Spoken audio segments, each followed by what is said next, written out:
Time's been moving slowly, so we already in too deep. Can't get no sleep on each other, heavy teasing all day, and when the sun sets, you asking me to come through, kick it with you.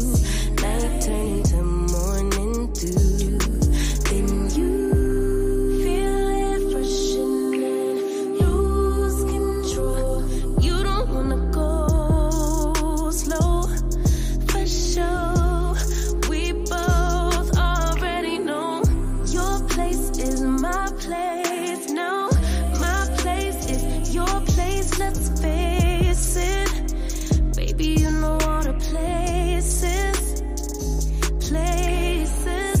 My place is your place. My place. Your place. My place. Just face it. No one knows my places like you do.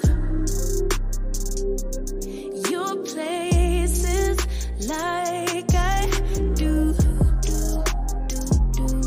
My place like you do.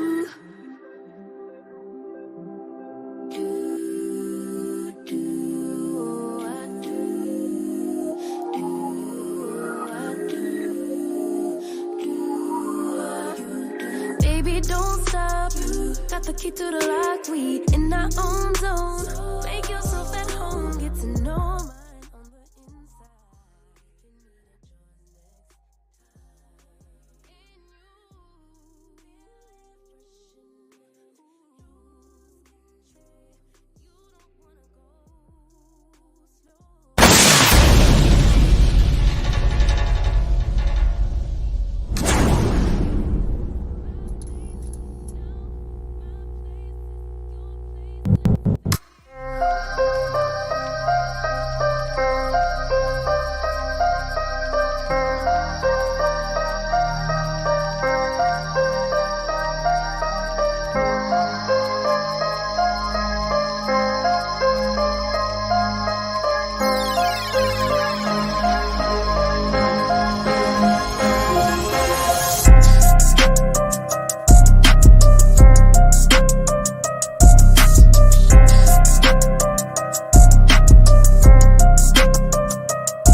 Det var första gången vi möttes. Våra blickar bara möttes. Kommer du ihåg det igen? Kommer du ihåg igen? Du vill ha ice and little fingers. Då du vet det chalas. All in, ingen broms, schackmatt på din vänster hand. Yes. That's the lyrics. I'm bringing on to this show the feelings of the Debbie. I tell you people, they don't want any people in. With this style,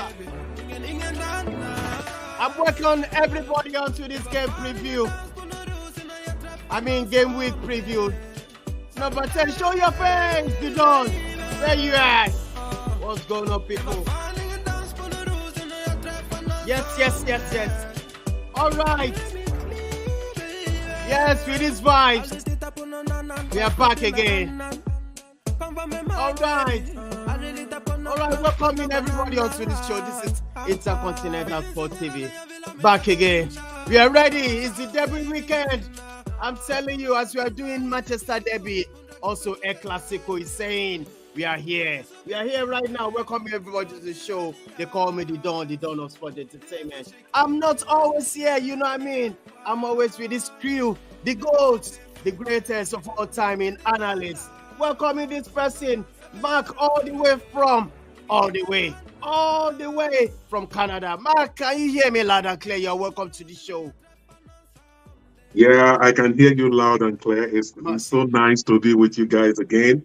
time constraints everywhere. A man has to grind, but we thank God that we can do this show today, and I'm happy to talk about all the things we have to talk about. All right, you're welcome. You hear it? It's ready. Mark is ready. Okay, also all the way from UK. I can tell you, he's very close to Manchester City. He's a friend of Manchester City. I love him. Maya, you're welcome also. Let me welcome Okwe. Okwe, can you hear me loud and clear? You're welcome to the show. Loud and clear, the dawn. It's a pleasure to be on ISTV. All right, let's do this. Welcoming these guys again. Shayo Midira, you're welcome to the show. What's going on, bro? Live, Shayo. Good evening, the Don. Good evening, Opre. Welcome back, Opre. I noticed you're not around on Monday. I will address my absence. It's better. It's better. So it's great to be back, and can't wait to analyze this weekend's action. All right, let's do this. Let me work on this great man. I want to ask him whether it's in Ibadan or it's in Ife. Robbie, you are live. Robbie, can you hear me loud and clear? You are live. I can't hear you. Robbie, can you hear me loud and clear? Ibadan, of course. Yes, I can hear you. All right, can you hear me? Yeah, I can hear you now. Yes. I can hear you. Yes, it's good to be on the show. It's good to be on the show. And I tell you, it is going to be a wonderful time today. So let us get cracking. All right, let's get cracking. Also, welcoming this great man, Kunle. I don't know. You know where Kunle always be. Kunle is always in Oshodi. Oshodi City. Welcome to the show. So talk to me. Yeah, good evening to Don, and good evening to all the guys. Yeah, it's been a wonderful week of football, Champions League, Europa League, and can't wait. It's another exciting weekend with the Manchester Derby, El Clasico, and many more big games this weekend. It's really going to be loaded, and I can't wait for us to talk about everything. Also, this guy is here with us all the way from New Jersey. Irate, you're welcome to the show. What's going on, bro? Massive weekend. You're welcome, Irate. Yes, thank you, the Don. It's good to be here, and looking forward to next round of fixtures, Saturday and Sunday. Great games, Manchester Derby. We are looking forward to it. All right, let's get cracking. But first, you know what, we will do this every weekend, every Friday. We always go for a quick debate. It's going to be a quick one. I'm going to start with you, Mark. Mark, I have these debates. Can you talk to me? Quick debates. Start one, bench one, and sell one. I have Leo, I have Rafael, and I have Vinicius Jr. and Saka. Talk to me. They are great players for me, but it's very difficult. We have to pick one, bench one. Start one, bench one, and sell one. Mark, can you do this for me? It's a personal opinion, and I'm sure that a lot of people will disagree with whatever I say. But if I have to, personally, from what I see, these three, if I have to start one, I'm going to start Bukayo Saka. I am amazed. I am amazed by what he has been doing. Highly impressed with him. If I have to bench one, I'll bench Vinicius Jr. because he has the skills, the repertoire of skills that's needed to change a game or turn a game on its head. So I like him for that. Rafael Leao, to be fair to him, he's also a good player, but because you have categorized him with these two, he's the one that I will let go.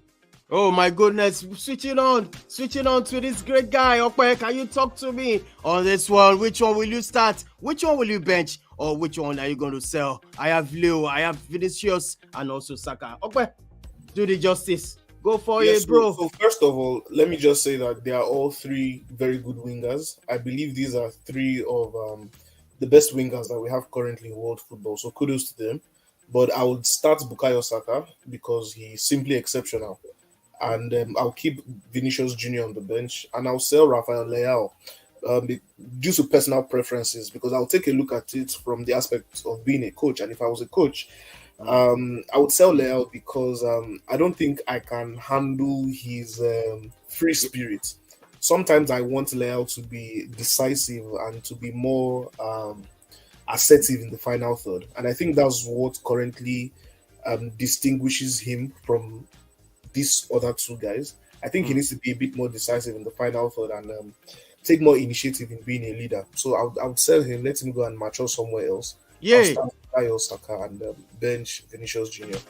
All right, switching on to Shaye. Shaye, can you do this? Just say start one, bench one, or sell one? Can you talk to me on this? Well, I think it depends on the kind of manager. If you are someone who loves individuals, you might lean towards either Vinicius or Rafael Leao. But if you're someone who wants your team to have, you are building a team that is tactically sophisticated, and you want players to actually put in the yards with and without possession, I think you go for Bukayo Saka, and it's going to be an easy choice. I like Rafael Leao due to my Serie A bias, but I feel compared to Vinicius, I feel he's less decisive. So I'll go for Vinicius, who I'll keep on the bench, and I'm going to sell Rafael Leao. Wow. Everybody is selling this great man. I'm telling you, I know Robbie is going to have a different opinion to this. Robbie, talk to me. Well, unfortunately, I don't have a different opinion because just like Mark and Okwe said, Rafael Leao is a wonderful player. I won't lie to you about that. But there's something about him. He doesn't have that consistency that comes with playing from the kind of wing he plays from. Hence why I would let him go. I will start Bukayo Saka. This is somebody that plays with his heart. This is somebody that gives his 100%. The day he's off, he is off. But the day Bukayo Saka comes to the field, trust that he will give you 150%. So I'll start Bukayo Saka. Just like Mark rightly said, for Vinicius Junior, this is somebody who is very decisive.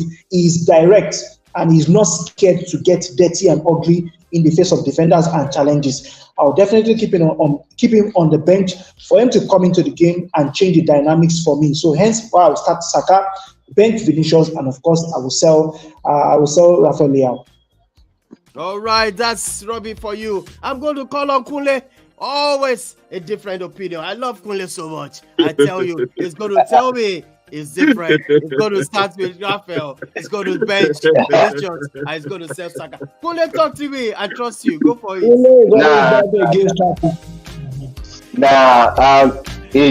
I don't Robbie, mind yourself there. Mind yourself. Okay, well, for me, I think, I don't know, but I don't think this one is debatable to me because I think it's straightforward that I would start Vinicius Junior because he's the biggest player out of all these three. I mean, I think some people have said it. He is a game changer. He can create something out of nothing. I mean, even when let's say Real Madrid are not creative at all, just one moment from him and boom, he gets the goal and they come alive. So I mean, I don't think these other two players are on Vinicius's level. I mean, Vinicius has gone miles ahead of them. Yes. Even though if we look at their ages, I think they might probably be in the same age category, kind of. But Vinicius is clearly ahead of them. So I would start Vinicius. Bukayo Saka is the next big name in this place. He has been very instrumental for Arsenal down the years under Arteta, especially. You can see that Arteta can never do without starting him. I mean, even if this guy is on a wheelchair, Arteta will still start him. That's how important he is to Arsenal. So I would bench Saka and I would sell Leao. Nothing against Leao, but I think compared to those two, Leao's profile is not there with them. So I would sell Leao. All right, that's the mayor of Oshodi there. Kunle, the mayor of Oshodi. Now. I don't like it.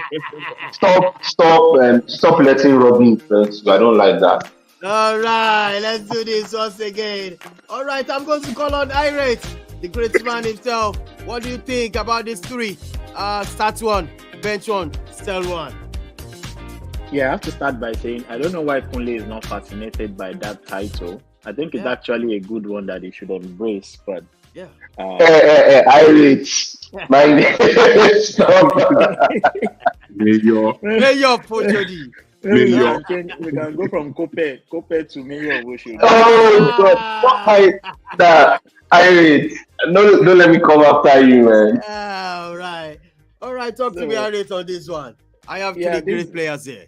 Yeah. Three, like you said, three great players, and I think the decisive factor here is consistency. And if we go by consistency, who has been consistently like delivering numbers and performances for their club sides? And the one person here, Yeah. All right. The one person here that I think it's the obvious choice for me is Vinicius Junior. I mean, he has been consistent for 2-3 seasons now, delivered titles and goals and assists as well. So I would go for Vinicius Junior. So I would go to start. I would bench Saka, and the only reason why I'm going for Saka over Leao is when it comes to pace and skill, Leao is more skillful. But I feel like Saka is more of a team player. He adds more to the team, not just in the attacking phase, but also in the defensive phase of the game. So goals, assists, performances, everything, Saka has it more than Leao. Like Okwe rightly said, Leao needs to be more decisive in the final third. But also we can say AC Milan rely on him so much for all their goals and output. So, but I think that will go against Leao. So I will bench Saka and I will sell Leao. Oh my goodness, that's Iris talking to us right there, picking Vinicius, starting Vinicius, and also benching Saka. Leo, sell. Right now. Prof is joining us. Prof, can you hear me loud and clear? Start one, bench one, sell one. What do you go for? Please talk to me. Good evening, everybody. Good evening, everybody. Shout out to the mayor of Oshodi, Kunle. You know. Yeah. Hello, my dear.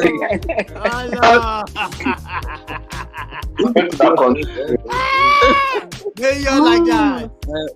Yeah, so for me, I mean, it's pretty obvious, like the boys have said.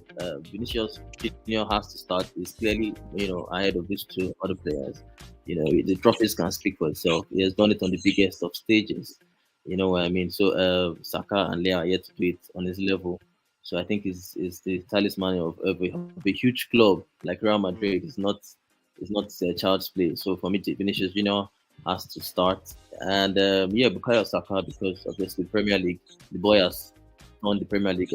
He has taken the Premier League by storm, and also the national team, the England national team as well. So Bukayo Saka, fantastic player, great prospect, one of the most valuable players in the Premier League at this moment in time. He has to be on the bench, and then Leao comes third in this debate. That's it. All right, thank you so much, Prof. Moving on to this, today is Friday. It's a lot of talk on paper talk. We're going to discuss some of the points generating in the media right moment. I'm talking about the football. Kunle, you're going to tell us what's going on with this. There's so many things going on right here. I'm just going to give you few minutes just to talk about this Andre Onana defense. Alejandro Garnacho use of gorilla emoji on the social media. Kunle, can you speak on this, please? Talk to me. Okay. Well, So over the week, and Garnacho posted an emoji of gorilla, trying to in reference to Onana, and I think some people kind of saw that as racist, because. As we know, a gorilla belongs to the ape family. So, and those kind of creatures, when you use them, they seem to have racist connotations. But Onana was very quick to come out and say that is not what he meant, that he meant to be from a position of strength. And I think that was a very brave move from Andre Onana, because imagine if Onana took offense in it. That is going to be the worst thing that would happen to Manchester United, because Manchester United is presently dealing with a lot at the moment. Results are not coming in. Players are injured. Even the manager's future doesn't look secure. There are just so many things around Manchester United. So the least thing you want is something that is perceived to be racist within the club and among players. The media is going to milk it. They will make a big deal out of it. But I like the fact that Onana did not allow the media to control the narrative, and he was quick to nick it in the bud. And, it was closed. Ten Hag today in his press conference also didn't make it sound like it was any big deal, because Onana has come out. And I think this is something that shows leadership, because Onana has shown for me that he he has actually shown big character since he came to Old Trafford. People have complained about his performances between the sticks, which I believe is not of his own fault, But this is the kind of character we expect from players, and I'm very happy that he has shown this. It shows that he's sticking up for his teammates. He's not ready to throw his teammates under the bus, and it shows that he cares about the team. And I hope with what he has shown today that more players can take a cue from it, because this is the kind of attitude the team needs to move forward. Absolutely. Let's move on to the next people talk. I'm going to drag you right here, Prof, about this ban on this Newcastle midfielder Tonali. What's your take on this? I mean, for me, it's a very, very sad one, to be honest, and very unfortunate. 10 months. Newcastle. Yes, 10 months. That's almost like I think it'll be out for the whole season. All right. Yeah. And something in me, sort of feels like AC Milan knew about this. I think they knew about this on the low. This is just my personal opinion. No, but nothing. There's no proof about that. But I think AC Milan knew about this, and that's why. Because the Tonali transfer was random. If we all remember, it was out of the blues. And then at the time, Milan were trying to they said it, that they wanted to build their team around Sandro Tonali. So for them to dispose him like that to Newcastle, and I remember when Tonali went into Newcastle, he felt a little bit lost as well. Some of the pictures that were coming out, we were portraying as if he was lost over there. So I feel like AC Milan saw it coming and they dodged the bullets, collected their money, and rebuilt their team. Concerning the betting addiction that Tonali has, I think it's something that, look, you give somebody 10 months ban, he has all the time in the world to continue to bet. So I think he just needs to, to sort of get a good therapy. I think there should be some, because these players, when they go to training, after training, they have all the free time in the world to do whatever they want. And he's come out and say it's an addiction for him and all that. So I think he needs to, I thought I would say he needs to get proper therapy. Because when you're in football business, you cannot bet. You're compromising the game. So you cannot be found doing things like that. Exactly. So he has to learn from this, get proper therapy, and make sure that this doesn't repeat itself. We can see what happened to Ivan Toney as well, who was also competitive and all that. So that's my thoughts on it. I think just needs to. All right. I'd like to say something quickly. Oh, on this one? Yes, on this one, just quickly. All right. So betting is something that is it has been a recurring decimal with Italian teams and Italian players. We remember the Calciopoli scandal that rocked Real Madrid that rocked AC Milan, Juventus in particular, and Lazio and some other teams. Their points were docked. The point I just want to state here is that betting is not going to stop, and Tonali, because he has that addiction, he found a way to be smart about this. He betted only on AC Milan games so that it will not be called match fixing. And when it was found out, he cooperated with the authorities when they were doing the investigation, because he knew that by doing so, he will get the minimal sentence, which is 10 months of inactivity. Otherwise, they will have given him 3 years, and that will be detrimental to his career. So I read the full report yesterday and everything, and it's actually good that this step has been taken so that it will serve as a deterrent to other footballers. But I don't think it's going to ever stop. That's right. All right. Kunle, you can hear that betting. It is what it is. It is what it is. There's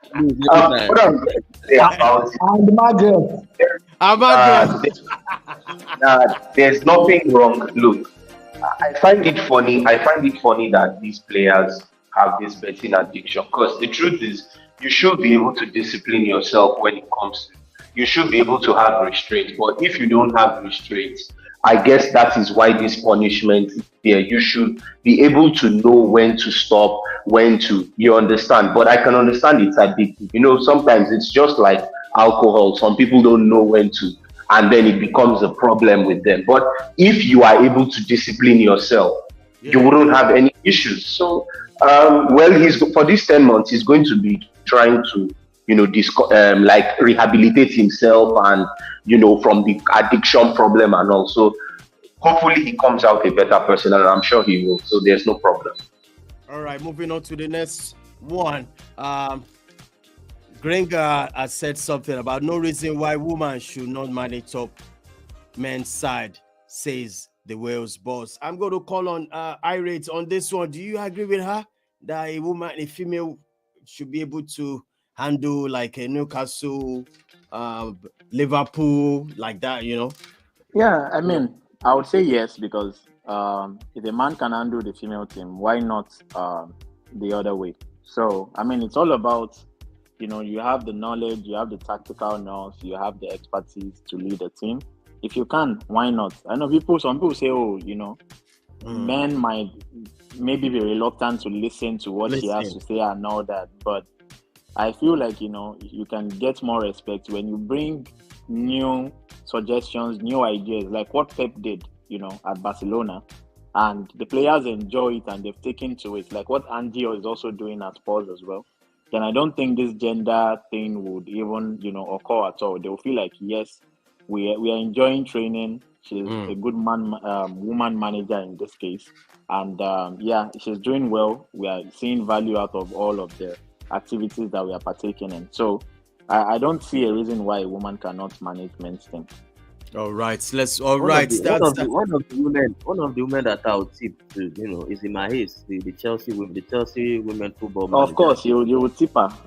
Because she's been ripping the WSL. She's been ripping WSL to shreds, winning trophies after trophies. Qualifying for semi-finals of the Champions League. It's prime to if Maes can get a championship job. Nothing is wrong with that. Going to championship, handling a team in there, or even maybe League One might be too far away, but the championship side for a start for Imaiz, I think it's something that I would love to see someday, because she's a brilliant manager. She's a brilliant manager. I have a different opinion though. It's easier than done. In fact, what's your opinion on this? Yeah, so I want to put something to all of us here, and let's take it into perspective. I don't disagree that it is possible for I don't disagree that it's possible for a woman to manage a men's team, but we've seen that in our men's football that there are situations when a manager who is not so successful goes to manage a big club and cannot handle the dressing room. Players naturally respond and are more submissive to managers who have done it in the past and are successful. But players find it difficult, especially big players. They find it difficult to respect and be submissive to someone who really has not done it in the past. So if we put that into context, do you really think that a woman can actually take control of a men's dressing room, especially teams in the likes of Chelsea, United, Arsenal, and Real Madrid? I was thinking about that. I disagree with what you. I disagree with what you said there in terms of when you see a big figure. If you are talking about big figure, what would you now say about maybe someone like Mikel Arteta when he became Arsenal manager? And we have seen what he has been able to do with that team. Arteta is still relatively young, and you can see how he's having a growth. So I believe if a woman can have, even Pep Guardiola, let's not forget, he was the Team B manager when he became Barca's manager, and see how ruthless he was with the players he had. That is different. That is actually very different. It's different. It's kind of the same thing. It's not about the mentality. It's about if you said the ground for those teams before and were successful with those teams. That is it. Them returning back, they do have the respect of those players because they've been in those shoes before and they have been successful with those clubs in particular. Yes. Okay, you're right. That's why me personally, I said that I would like her to start from a championship team. For me, we will never know if you keep bouncing off this argument. We'll never know until a woman actually, gets on the ends of affairs of these football teams. And nobody says she should go straight into an Arsenal or Chelsea. Start from a championship team. She has the pedigree. She's won titles with Chelsea's WSL team. Like I'm talking about in my case here. If she goes into a championship team, I mean, it's the first of its kind. I want to believe that if we don't try it, we'll never know. And I think if she does it, I think she might just be successful in it. Anybody that has a different opinion. There is another factor quickly, the emotional factor. It is not very likely, but it can happen. and I'm talking about consider this young lady of like 30-35 years handling a team of millionaires, because players are better paid than the coaches. And this woman is pretty, she's young, she's intelligent, she's single, and then you know the boys will be like, yeah. Oh yeah, now let's also so that also can happen. Matt, why are you taking that direction? I just want to have an opinion of a manager who will actually fit in away from what Prof said. And the person I can think of is Sarina Wiegman, the England manager. And why I say this is because while she was getting her coaching badges, she was actually trained, she was actually coaching with male teams. Well, during her coaching, yes, while she was getting her. So for someone like her, she probably understands how men think and all of that. So for someone like her, it will be very easy for her to walk into a men's team. And looking at how she has done so well on the international stage with both the Netherlands and England, I mean, I see someone like her doing very well in a men's team. I see her doing very well. I just received a signal that we should set up a debate on this particular topic for our viewers to really enjoy this part.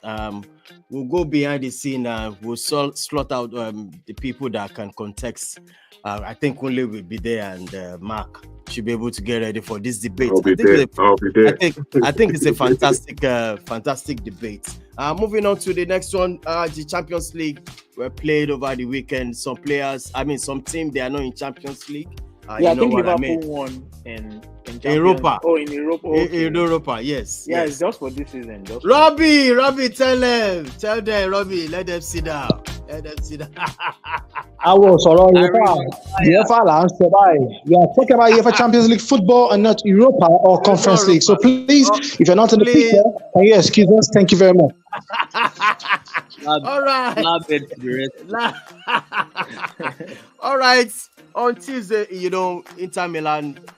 That's the result for the Champions League on Tuesday. You can see Manchester United won their match beautifully. Abby, we can say that Copenhagen beautifully bad. In fact, Robbie, I know you're going to rub it in. That's waiting for you. Arsenal had a very fantastic game. I'm sure you're very happy that night. Arsenal doing the very beautiful game from Arsenal. And also another fantastic game was Real Madrid too. They went 2-1 away. Let's look at on Wednesday. We have Feyenoord beating Lazio, Barcelona also beating Shakhtar. Celtic and Atletico Madrid drew 2-2, and Newcastle lost to Dortmund. That's the PSG. They beat Milan with 3-0. And Man City, as usual, the defending champion, went there and beat Young Boys silly 3-1. Leipzig 3-1. Is there anything we want to talk about? Is there any turning point in this game, Champions League, guys? Before we move on to the next one, anybody wants to talk about the Champions League, where we should look at on Tuesday or Wednesday? I think the PSG game is actually very important, very crucial game for Luis Enrique, because I think the first two games they've been very poor. Yeah. But they managed to get the win and now they are top of the table, because if he had lost that game, I won't be surprised if he's already been sacked, because I'm telling you, it would be a disaster for PSG not to qualify past the group stage of the Champions League. I don't think it has ever happened, since the new owners came in. So it's a very important game, good win for them over Milan. And, we should keep an eye on that group. That is a very, very tough group. And any team from those four teams can still qualify into the next round. So it's an exciting one to look forward to. All right. Moving on to the EPL at this moment, this weekend is going to be a loud weekend all over Europe. Especially all the talking points will be on EPL. The first game is going to start any moment from now. That's for Friday. If you have not done your fantasy, please do your fantasy league on EPL. The Spurs will be traveling to Crystal Palace. That's the first game in a couple of minutes. And on Saturday, the first game will be Chelsea versus Brentford. And I have the pleasure of Prof. Talk to me on this game. What should we be expecting on this game? Considering the fact 3 points I mean, you shared spoil last weekend. Yes. Do you think 3 points is sure at home? First of all, the number one good news that every Chelsea fan on the surface of the earth we sort of woke up to today is that Christopher Nkunku, who we all think might come back sort of January, has been primed by our manager to say he will should return after the international break. We're looking at him coming back in about a month's time, if my calculations are right. So that's a fantastic news for Chelsea fans. Our talisman in attack. The injury news: Reece James is still not fast fit to start, but will be on the bench. But then we still have injuries with the likes of Chukwuemeka, Fofana, Lavia, all these players are still out. But the players that started against Arsenal, they are still fit and ready to go. We all know what happened against the Arsenal game. It was a very, very sad end to the game, but the boys did well for 77 minutes. They were fantastic, against the title contender. So I think they have to carry that momentum into this game. 12:30 kickoff, not an easy one. Brentford, they won their last game 3-0, so they'll be buzzing. The likes of Wissa and Mbeumo, very dangerous, very pacey on the counter attack. But so Chelsea, they have to show that they're ready. They are ready to be able to win this. These are the sort of games that they have to win in the running, because we have a very difficult running. So they must try and get the 3 points in this game. I think they will. I think it will be very tight. I think it will be a very difficult game. Brentford will make it very, very difficult. But the likes of Caicedo, Enzo, Gallagher in the middle of the park, I think they've been fantastic in the middle. Cole Palmer, beautiful touches. Jackson should start this one. Bura is out. Raheem Sterling, Modric, who scored a wonder goal against Arsenal. So you should be confident enough to go into this game and do something. So I think they will get the 3 points. Chelsea will get 3 points. All right, 3 points right there from the Chelsea fan there. Prof saying 3 points. Sure 3 points for Chelsea. Moving on to Arsenal. They're playing on Saturday as well, welcoming Sheffield United. Okay, can we say 3 points Arsenal? Of course, yes. I think so. So excuse me. I mean, it's very easy to always say 3 points. I mean, the last time I was on this show, I did say that I expected 3 points at Stamford Bridge, and that's not the way it went. But then again, like I always say, this is the English Premier League. It is the most competitive league in the world, and it becomes so much more difficult to always predict. But if you judge by what you have on paper, Arsenal should be winning this match 5-0. With all due respect to Sheffield United, they've not just hit the ground running at all. I think their best game so far this season had to be the one against Everton. A struggling Everton at the start of the season, which was game week 2, if I'm not mistaken. And the likes of Ethan Pinnock, Cameron Archer, they are trying their best, but the team as a whole, I don't think they are up to Premier League standard and quality. And it was so weird that, they couldn't keep a hold of Ilya Mendaye over the summer, and he went to Marseille. Imagine leaving the opportunity of playing in the Premier League and going all the way to League 1. So I think that was poor man management by them right there. So it should be an easy win for Arsenal, considering the fact that they secured a very, very difficult win against Sevilla, who to me have been one of the greats in European football over the years. So it was a really good win against Sevilla, and hopefully they go into the weekend confident enough to get the win. However, I don't know if Arteta is, playing tactics, or he doesn't just want to let the cat out of the bag. We've learned that there are new injury updates to Gabriel Jesus and Thomas Partey. And he has said that Thomas Partey will be out for a lengthy period again with a muscle injury.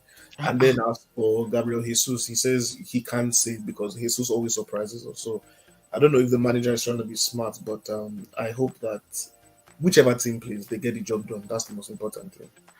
That's the most important thing. All right, Bournemouth versus Burnley. That's another cracking game.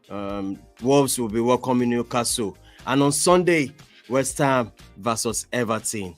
Aston Villa versus Luton. Brighton will be welcoming Fulham. That's going to be another cracking game. Liverpool. Irate, you're in the building. Another 3 point for Nottingham Forest. What do you think, Irate? Even if they become a forest, an actual forest and swamp and field, they are never going to get 3 points. I mean, Liverpool, we have a good run of games for now. I think we have Luton and Brentford after. So wow, it's a good time to get a good run of games and get all 3 points. Yeah. I mean, before we go into December and we meet with the big boys. So I think for me, it's at Anfield. I watch games at Anfield, with a glass of wine, and I'm always relaxed that we get the job done.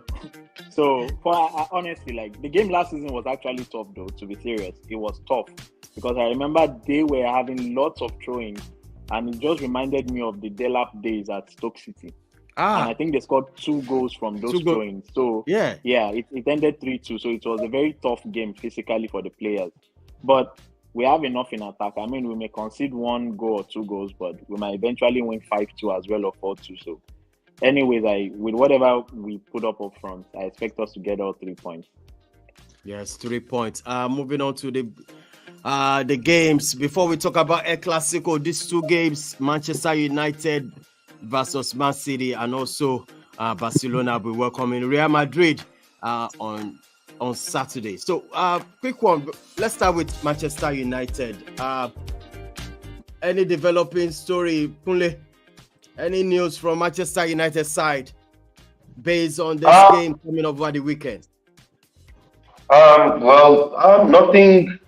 Nothing different other than the fact that it's pretty much, let's say, the same squad that we had against Copenhagen in midweek that would also be present in this. There's no new player coming in. Casemiro is still out injured. Wan-Bissaka is still out injured. There's no Lisandro Martinez. And then there are no left back. Okay, Sergio Reguilon is back. He started against Copenhagen before going off. But the question now is, how does Ten Hag set up the team?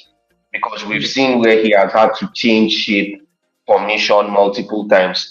Now, the question is, who is he going to play, especially in midfield? Now that there's no Casemiro, who is he going to play? How is the defense going to be like? Is he going to start Reguilon? Is he going to play Victor Lindelof as left back? Who is he going to use in attack? Will he start Garnacho or Rashford, who has been ineffectual? Is he going to even start Anthony, who has been ineffectual as well? There's just a lot that we can't say. So it's really how I think Guardiola has his team set up already. I think we could almost even tell that, okay, these are some of the players who would play, but you can't really say for Ten Hag. That's what we don't know, and we can only know on Sunday when the derby comes. And whatever it is, it's going to be a very big moment because this will be the first time that they will be playing in the Premier League since the passing of Sir Bobby Charlton, and I believe the club is going to pay tribute to him before the game. So I think I don't know what the state of mind of the players would be. It would be nice if they can get a home win in honor of him, but it's going to be hard because it's City you are playing. But it's a derby; anything can happen. Yes, City are in better form, but we've seen it over and over again where United have beaten City when United were second favorite. So it's a derby. It can go either way. Anything can happen. So we'll wait and see on Sunday.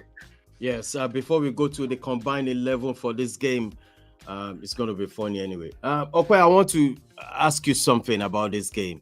Going into this game on paper, let's say Manchester United all the way.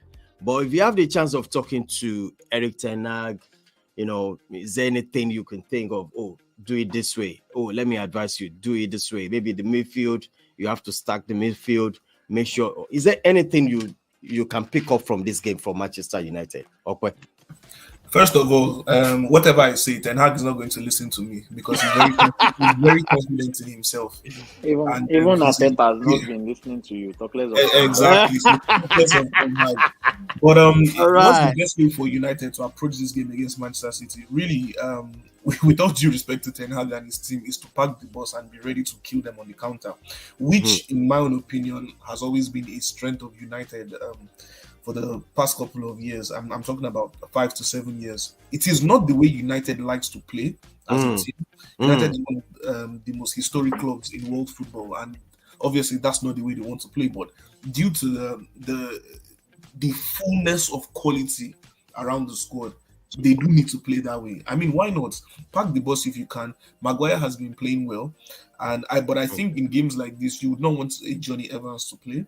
I think Varane, if he's fit, he should play. The purpose is to pack the bus and to try and curb individual errors, maintain, or rather keep absorbing the pressure. That's what you should have in your mind going into the game, and be ready to kill Manchester City on the counter. This is where you need Rashford to be at his best. I need to see that Rashford that played in the previous international break for England. Someone who is ready to cut in at the right time and just punish the opponent. Same thing for Højlund. I think Højlund needs to step up. If this is the time he's going to score his first Premier League goal, then it is now. So that's the best advice I would give to them. Wait, okay, are you telling me Alan has not scored in Premier League? Højlund, yeah, Rasmus Højlund is. Yes. Yes. I thought you said Alan. No. I think he has one goal. No. He doesn't. Rasmus Højlund is yet to score a Premier League goal for Man United. I think I heard Mikhailo Modric of Chelsea has more goals than Højlund, Anthony, and Rashford. Who is that? Who is that? Who is that? He has more goals. He has more goals than three of them combined. But where are they for the league? We got that. All right. Does anyone want to talk about this game? Going into this game preview of this match, Manchester Derby. Nubia Prince, you are joining us joining us. Yes, the Don. Good evening and good evening today. Yeah, it's nice to be here. Going into this game, what do you want to say about this game? Yeah, the Manchester Derby, huge one. I think it's only Old Trafford. Yeah, I think so, right? Yeah, Trafford, so for Man U, good one for them in the Champions League. They were able to get 3 points. Now they've gotten their Champions League, run on the road. And for Manchester City, they can't afford to lose this game considering the opponents, their rivals will be playing this weekend. Arsenal will be playing Sheffield, almost 3 points. Liverpool will be playing a less fancy side. Spurs are playing Palace. So they wouldn't want that gap to widen, even though I don't think that would worry Pep anyway. Yeah. But at the same time, Haaland is in odd form. The guy could go on a long stretch, go 3 games without scoring goals, then come back and score 5. Yeah. And, I said something midweek when he scored that second goal. I said, his finish be like death sentence. See the way he actually hugged that goalkeeper for City's third goal. I mean, there could be 2 goalkeepers on the line, and yet none will save that goal. That guy is a huge finisher. And so for me, I think Man U have their hands full against him. He's even trying to contribute to different phases of the game now, but his finishing is still top notch. And without Lisandro Martinez, that's one player that tends to disturb Haaland, try to shrug him off and destabilize him a bit. I don't see Maguire doing that. Maguire has been playing well a bit, so you expect that his confidence is a bit back. But the problem is the way City are going to press him, there is always an error in him because he's a bit slow. So the way they will press and do a lot of pressing on him, he might make mistakes. And if the Hag is insisting on this playing from the back, I foresee a lot of errors because Onana will most likely want to pass to Maguire, and if they put pressure on Maguire, he might, they might steal the ball off him and he might cause a lot of kata. And Manchester United's attack has not been impressive lately. In the last 3 games, I think they've been scoring as defenders. The strikers have been firing blanks. So are they going to rely on the likes of Maguire, Dalot, McTominay to come to the party again for them? I don't think so. Against Arsenal, City missed Rodri and it showed. Arsenal had Declan Rice. Now, in the Manchester Derby, Manchester City will be with Rodri. They have Bernardo Silva. The only guy they are missing is definitely De Bruyne. For Manchester United, there is no Casemiro. Amrabat might have to, deputize left back at left back position. Willis McTominay there. Rodri is going to skin him alive. So that might be a problem.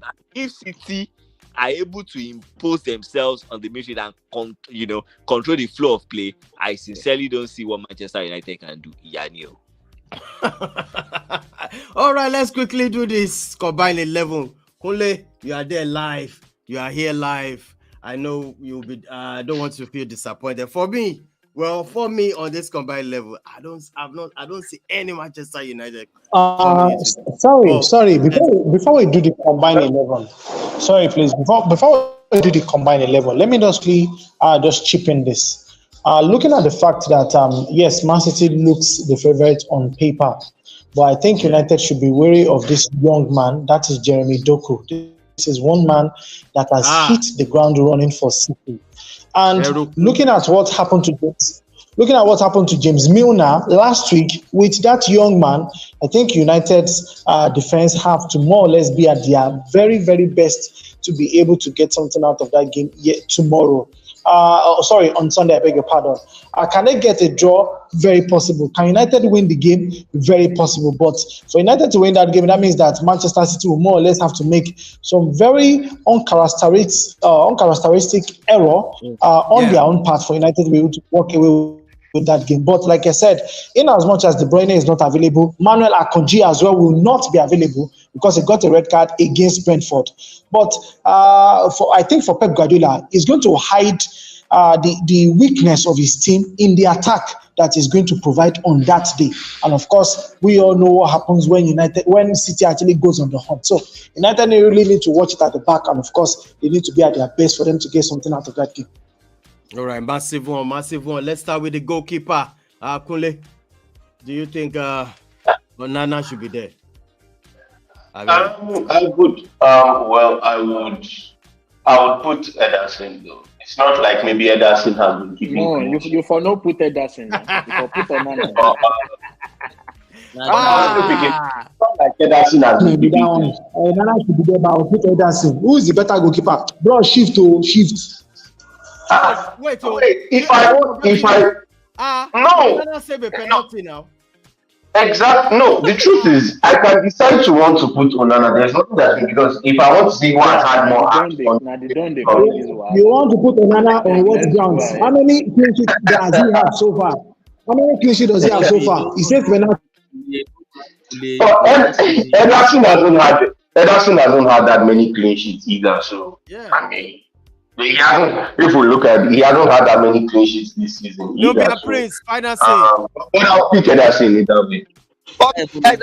Ederson.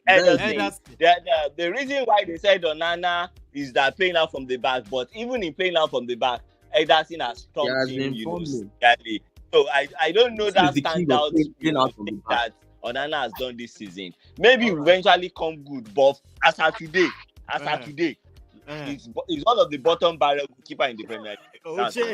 It's okay. Okay, on the left flank, head to head, Prof. Are we using Ake or we're using? Sorry, I think it's a City player that I think Vardiol has been playing more of the left back position for City for most of their games. He and Ake they bring. So yeah, I think we cannot make a choice either Ake or Vardiol or maybe Ake. Let's do this Ake. Akule, do you disagree? Irene. Okay. Shaye. I think I would. This is one of the easiest combined 11s we ever do. Please, let's just go ahead, please. I don't know, but I think I would pick Ake because I think Ake offers. I think he offers more in that position, but I think Gavidol has kind of played more in that position. But I would pick Ake though. I would pick Ake. These two centre back. Maguire. Oh, Maguire. I would actually rather put Victor Lindelof in there because he has played because of how he has been able to play in multiple positions across the defense, and he has really put in a good shift there. So I wouldn't put him at the full back position, but I think for his versatility, I think Victor Lindelof has to be there. He has really put in while Martinez has been out injured. Yes. Yeah, I will put you right. Yeah. Make I tell you something. Whoever Lindelof you get. Shame they catch me. Shame they even they catch me. Doing this combined level. What is wrong with Lindelof? I don't understand. Is he not a player? I mean, this was someone who provided an assist for Dalot's Prima last week. So why can't he? I don't understand. Why can't? Yeah. Shall talk to me? Diaz. The two Diaz. Okay. Diaz. Come on. Shame they catch me. For me, I don't know if John Stones is fit, but if it was fit me, I'll put John Stones there.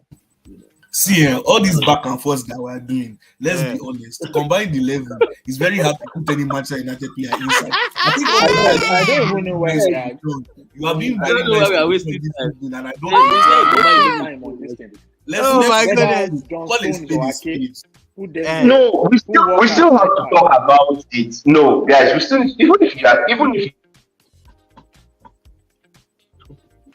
because Guardiola has used different players this season, so you would still watch, like now look at the left back position, either between Ake or Gavidor. You still have to talk, even if it's on City players. Regardless, it's not like he has had a stable for set of players he has used all season. He alternates his team, so we'll definitely have to talk about it. Yeah, all right. So who do we pair with Diaz?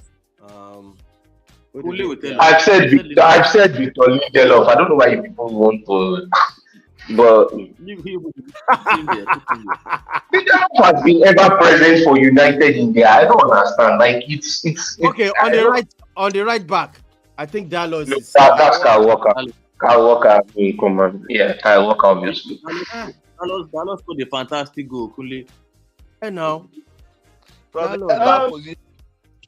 Yeah, but well, I get, but I mean, funny thing is, it's not like maybe Kyle Walker has been, maybe when it comes to offensive plays or not, but at least he has brought that defensive stability to City, you know. All right. Compared to if they were all right, moving on to the midfield, Rodri, of course, with Amrabat.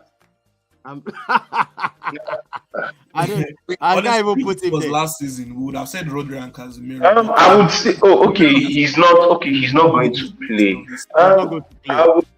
Casemiro. I think we could put Bruno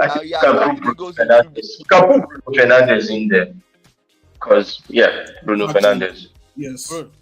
Because whether I like it or not, the guy has been a catalyst for most of United's goals this season, even not in terms of assists, but you know, the build up to United's goals and all. He's right there in it. So I think Fernandes has to be There's Mount. Of course not. Yeah, Mount has been injured.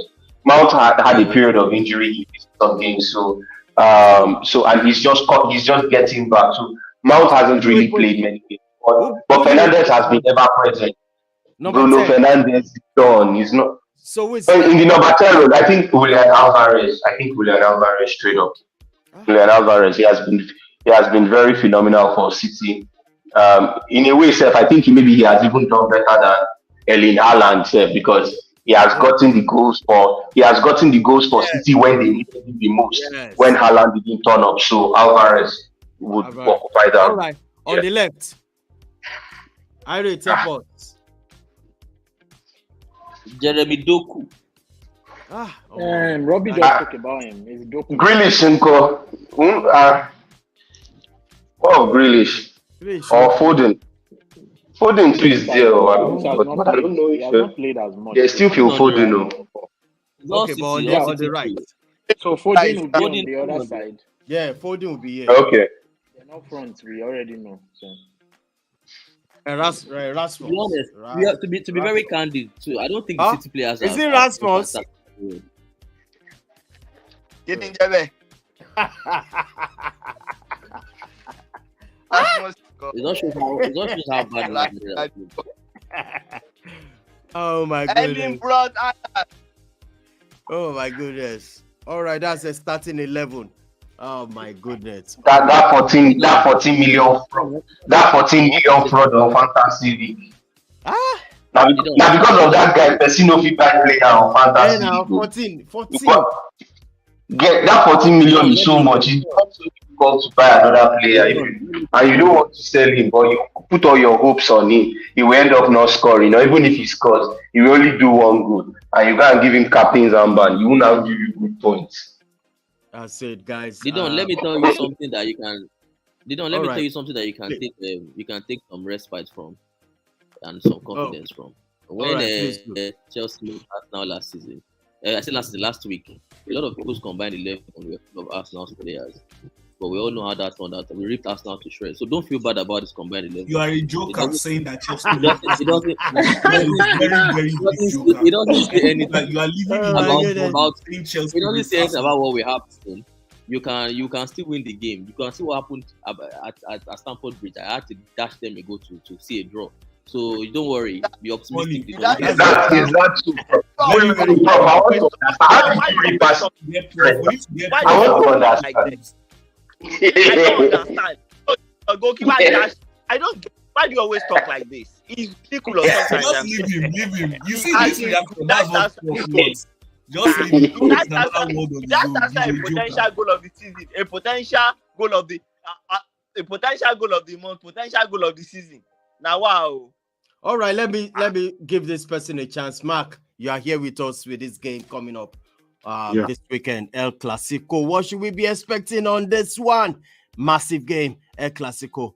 Well, it's a game that brings with it all the drama in the world and all the frills and thrills, and we can expect to see a cracking game. It's actually an early kickoff, and for me, it's going to be 7:15 in the morning. So it's going to be a sacrifice for me to get up early, of course, which I'm going to do for the love of Barca. But coming into this game, there are so many sides to it. First, let's talk about the home team, the Barcelona side.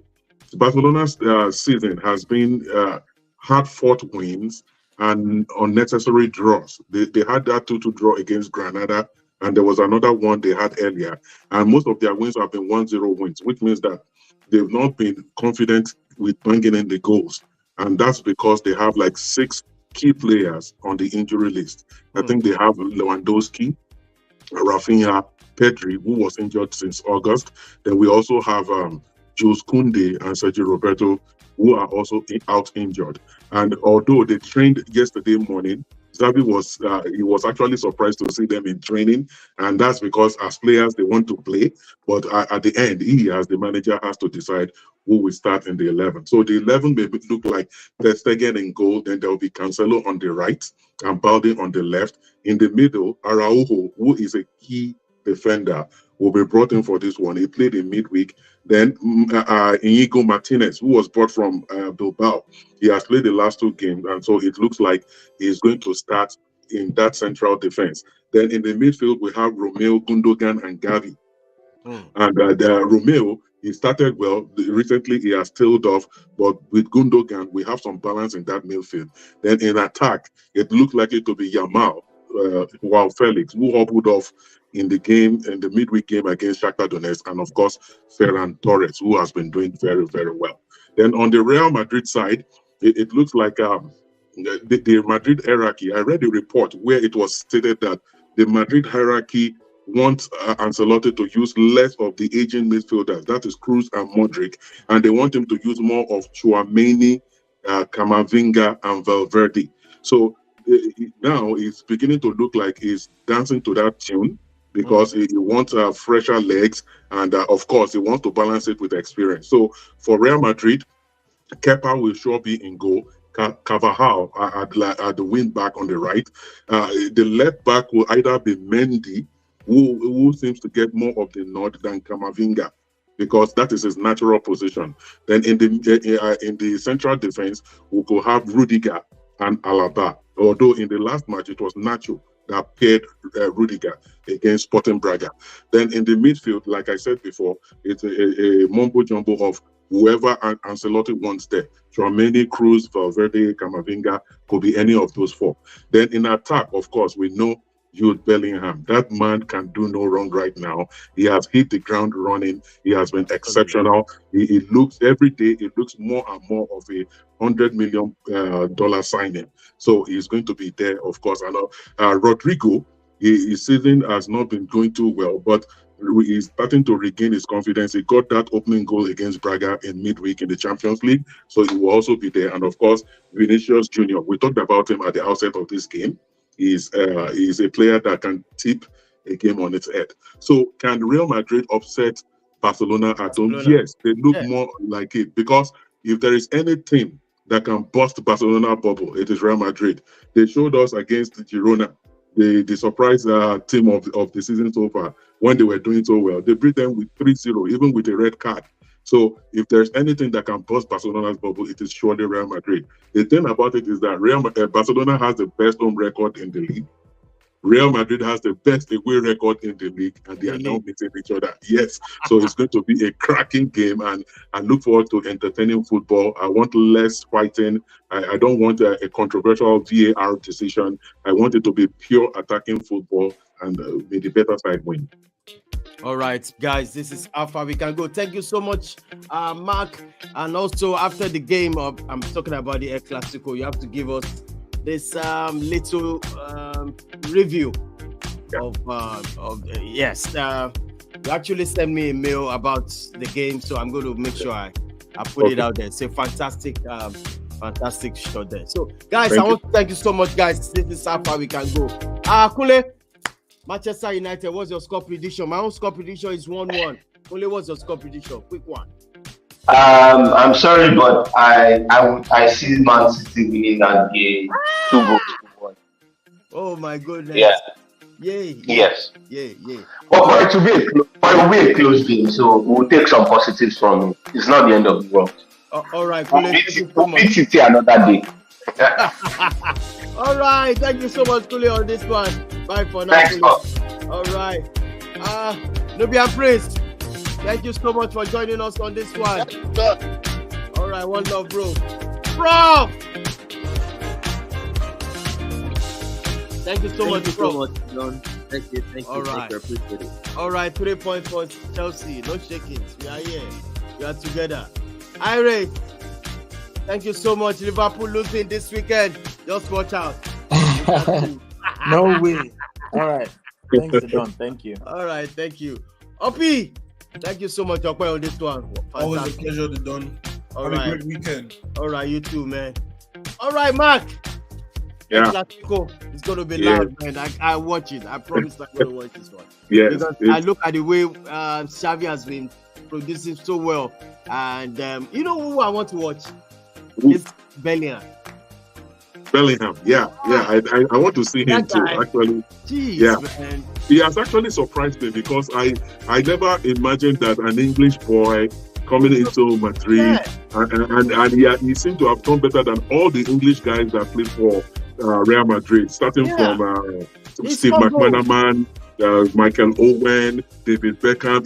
He imagine, he has scored in the Champions League. He has scored. He's the highest goal scorer in the league right now with 8 goals from 9 games. Wow. Yeah, so that shows that he's what his weight in gold. He has actually been a very good investment, and that is what Barcelona is lacking right now. We have very good strikers, Lewandowski, but he's not the man he used to be. He's going to be 36 next year. Yeah. We have Ferran Torres, who for me is not a 9 in every sense of the word, but he's actually doing whatever he can do. He's better than last season. But Lamine Yamal is just 16 years old. So we cannot afford to push him too much. And this is going to be his first real Clasico. So if I may ask you, what's your score prediction on this one? That would be my score prediction. So this will break the heart of most Barcelona fans, but I think it's going to be either a 1-0 or 2-1 win for Real Madrid. Wow. And the reason I say that is that I don't want to get my hopes up. Barcelona have lots of injuries. 6 key players are out, and so Madrid will feel that this is the best time we can hurt them and create a distance so that we can go to sleep with both eyes closed. So I think it will be a narrow win for Real Madrid, and if by any special circumstances Barcelona can get a point, but I don't see Barcelona winning the game. Wow, massive. Thank you so much, Mark, on this one. Thank you so much. Thanks. Bye for now. All right, guys, this is how far we can go tonight. Please do me a favor, smash the like on the video, subscribe to the channel. You can contact us if you want to join us any moment, any time of our shows. Just drop your comments, send your email send your phone number so that we can reach you to set you up to join us live on this live show every Friday and Monday. On this one, guys, please do me a favor, share this video, subscribe to the channel. On to the next one, and that will be on Monday. I'm going to tell you one thing. It is what it is. Please take it easy. Have a nice weekend. Bye for now.